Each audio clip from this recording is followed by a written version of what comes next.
Aloha ukulele friends, this is Neal Chin here, and welcome back for another class here for Ukulele Club of Hawaii. As we continue on through the year, this month we're going to be starting off a new series or a new set. Last month we started off our strumming strategies, which we're going to come back and visit throughout the year. But alongside of that, we have another one here too, because by popular request, we are going to be continuing on with more vamps. So what I'm going to call this from now on, I thought that'd be kind of fun. We're going to call this all the vamps, because basically what we're going to be doing is going through all these different versions of how to play the vamp, the Hawaiian vamp. And actually, maybe even as we continue on in this series or in this set, really take a look at what a vamp is, okay, and different ways that we can explore that idea as well, okay? For today, what we're going to be looking at is a really great Hawaiian vamp here in the key of C. And with this Hawaiian vamp, we're going to be doing a little bit of barring today and a little bit of stretching. So we're going to, maybe use a little bit of our fine muscles, so to say, this little fellow over here to kind of help us along. So as a full, disclaimer here, as we're doing something like this, we're going to be doing a lot of repetitions and a lot of gripping too. And for some of us, this might result in a little bit of fatigue in our hands, or we might feel, or might even get a little bit of buzz sometimes once in a while. And I want to just safely assure you, ukulele friends, please know that that's very natural, and there's nothing wrong with that at all. We'll look at little ways to adjust those, and make those little tweaks along the way. But at the big thing here is I want you to grab the positions and try your best, okay? Because really, they're really wonderful sounds to play with. So, you know what? Let's dig into it, okay? So, there we go. So, for this Hawaiian vamp that we're doing today in the key of C, we're going to get a little jazzy with this one, okay? And now, if we, think about a typical Hawaiian vamp that might be a 2-5-1 that we would see in the key of C, often, right, we'd play it as D7, and then we go to G7, and then we go over to C. All right, and in a good true 2-5-1 fashion, we're doing 2 beats, 1, 2, and then 2 beats, 3, 4, and then 4 beats on our last chord, 1, 2, 3, 4. Okay.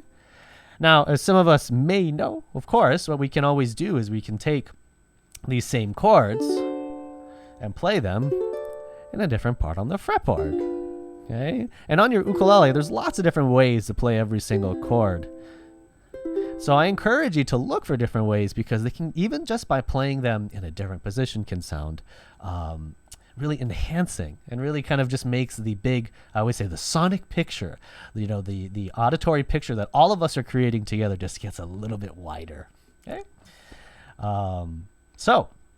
Or alongside of that, to that same effect, okay, what we can do is add some extra notes and some extra colors. Now, don't be afraid of the names of the chords. They get pretty high in number here. These turn into the bingo chords, I like to call them. But again, really listen to the sound and really listen to, and actually, I should say, look at the fingering that I'm using, okay? And of course, know that we can always change that. Okay, so.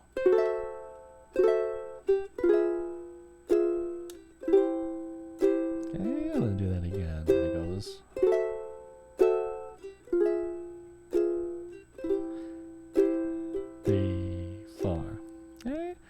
Now, I personally really love this Hawaiian vamp.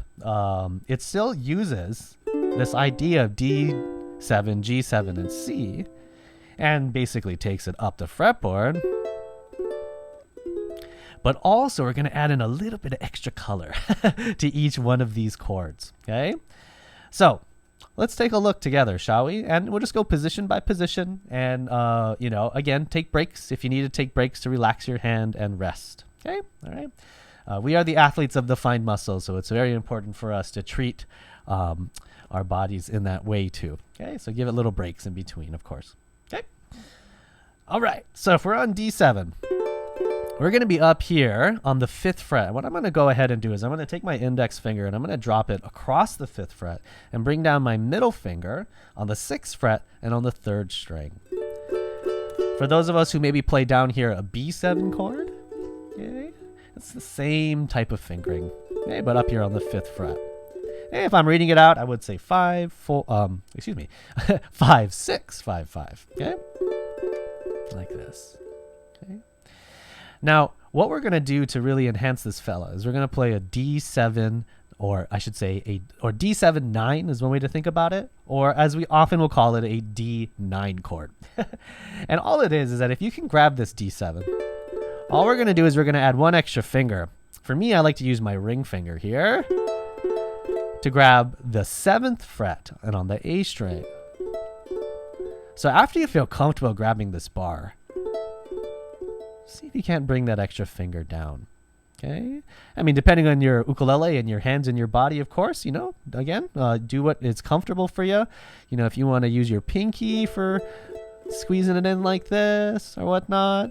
Okay. Or even too, I'm just going to let go. I'm just going to individually grab using my index, middle, ring, and pinky to grab those individual notes. That also works too. Okay. So take a moment to find something that's comfortable for you.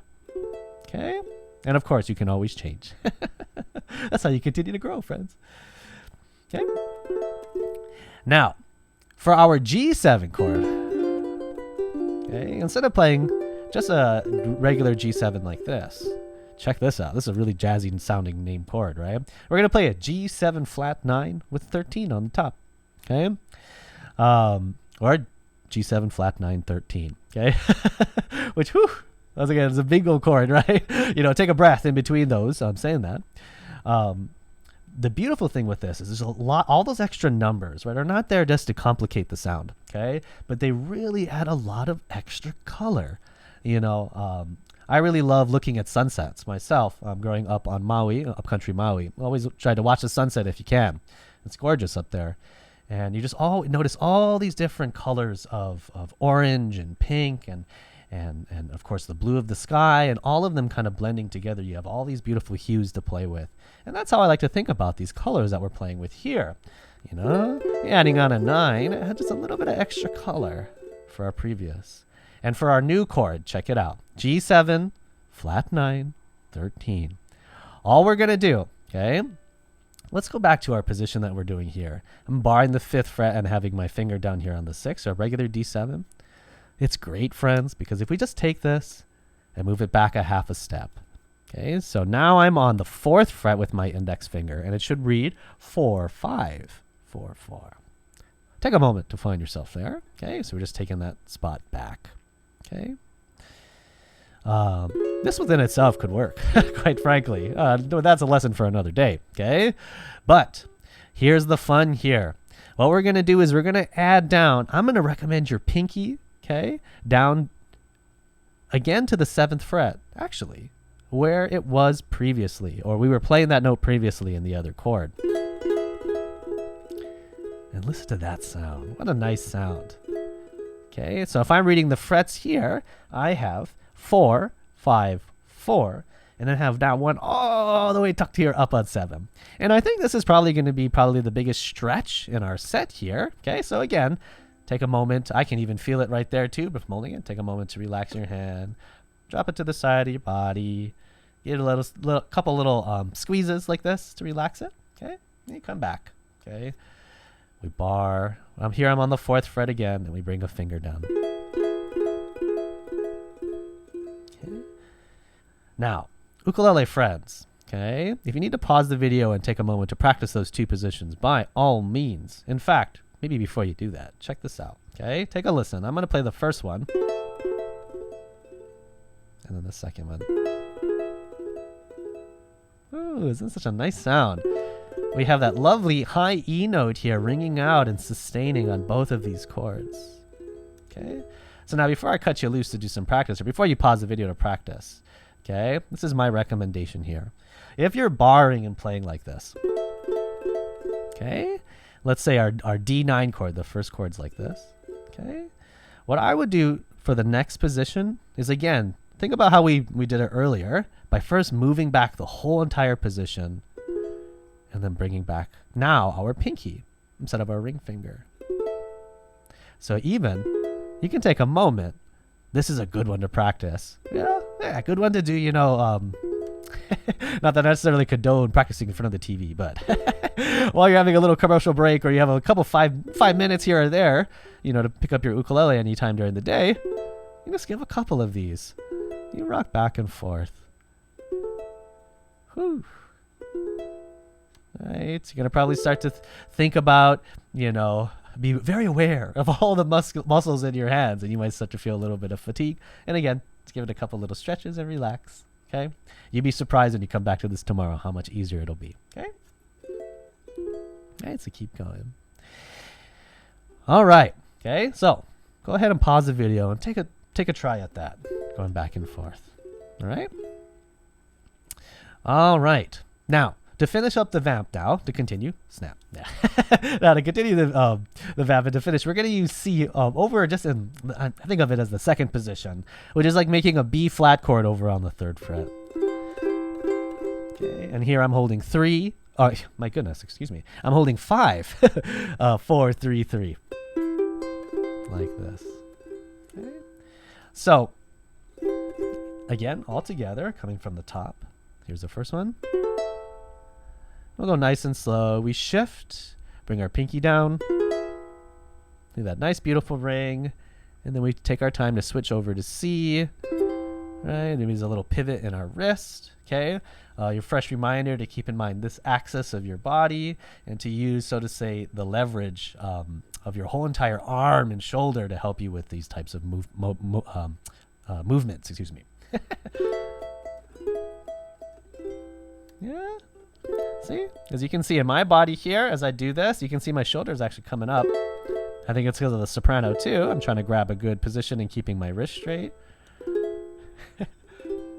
You can see, yeah. Okay, so find what works for you and try to go to the path of least resistance. Okay. All right. So now in application here, okay, I'm actually going to zoom out here. Okay, so now in application here. Okay, maybe we have a new set of chords for us to work with when we play in the key of C. And again, just like playing the same chords, in a different place, they expand the picture, the sonic picture. And same thing here, even further. So when you play in club, one thing I love with stuff like this, I think it's fun to do, is that if you're like, oh, okay, you know what? I've been practicing my left hand positions. I kind of got them, Neal, but I cannot change maybe that fast or whatever the case is. I would do is when a song comes up in C and the vamp's going to come up a couple times, you're like, all right, you know what I'm going to do this time? Because it works really nice musically too, is that instead of, let's say everyone's going, the rhythm of the song is like this, okay? Of course, you can go up. And it sounds super nice, okay? And you can, I think as a great goal to shoot for, do this. Also too. If it's hard to grab all of it, just grab some of it, okay? And you would be surprised, even in conjunction, a little bit of strumming strategy for later, but with our right hand, if we just do one strum, or, 2 strums maybe. 1 I think is even plenty, okay? We can get a really great sound that has a nice contrast to everybody else. So if everyone's going like this, and the rhythm's going cha-cha, cha-cha, cha-cha, cha-cha.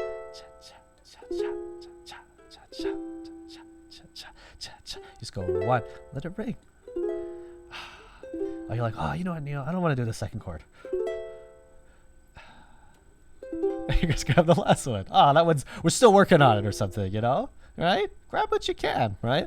Just make sure you're lined up with the vamp and lined up with the group and everyone around you, And quite frankly, I think it sounds really nice as, again, a way to kind of expand the picture.